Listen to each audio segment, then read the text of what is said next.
வாழ்க இவ்வையகம் வளத்துடன் வாழ்க வாழ்க. வாழ்க இம்மாநிலம் ஆழ்ந்துணர்ந்து அமைதியாக.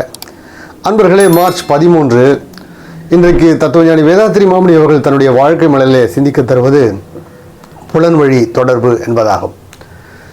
இதில் என்ன விசேஷம் என்று நீங்கள் கேட்கலாம். அதில் இருக்கிறது விசேஷம் என்னவென்றால், புலன்களை அடக்க வேண்டும் என்றுதான் அறிஞர்கள், தத்துவஞானிகள், மகான்கள் எல்லாம் சொல்கிறார்களே தவிர புலன்களை வெறுக்க வேண்டும் என்று யாரும் சொல்லவில்லை. ஏன் என்றால், புலன்கள் வழிதான் நமக்கு முதலிலே தொடர்பு ஏற்படுகிறது. ஒரு தாய் கருவுறுகிறாள். கருவுறும்போது அந்த குழந்தை ஒரு ஏர் கண்டிஷன்ட் அறையிலே வளர்வது போல வளர்கிறது. மிக வசதியாக வளர்கிறது. அங்கே எந்தவித தொடர்பும் இல்லை, வெளிச்சம் இல்லை, ஓசை இல்லை, மனம் இல்லை. இப்படி எதுவும் இல்லாமல் வளர்கிற அந்த குழந்தை எப்பொழுது வெளியே வந்து விழுகிறதோ அப்பொழுது முதலில் வெளிச்சத்தை பார்க்கிறது. ஒரு ஒவ்வாத நிலையை அது உணர்கிறது. உணர்ந்த போது தான் அது வீறிட்டு அழுகிறது.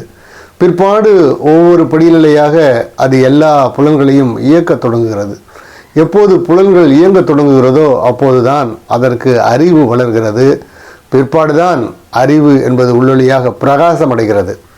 எனவே புலன்கள் வழிதான் நமக்கு தொடர்பு, உலக தொடர்பு என்பது நிதர்சனமான உண்மை. அப்படி என்றால் புலன்களை மேம்படுத்துவதற்கான வழிகளை தான் கண்டறிய வேண்டும் என்று தத்துவஞானி வேதாத்திரி மாமணி அவர்கள் மிக அற்புதமாக பஞ்சேந்திரிய தவம் என்கிற ஒன்றினை வடிவமைத்து தந்திருக்கிறார்.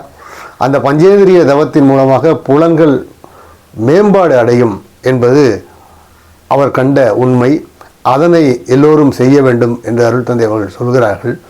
எனவே அதற்காகத்தான் இந்த சிந்தனையை இன்று அளித்திருப்பார் என்று உங்களுக்கு இந்த செய்தியை சொல்லி நிறைவு செய்கிறேன். வாழ்க வளமுடன். மகிழ்ச்சி.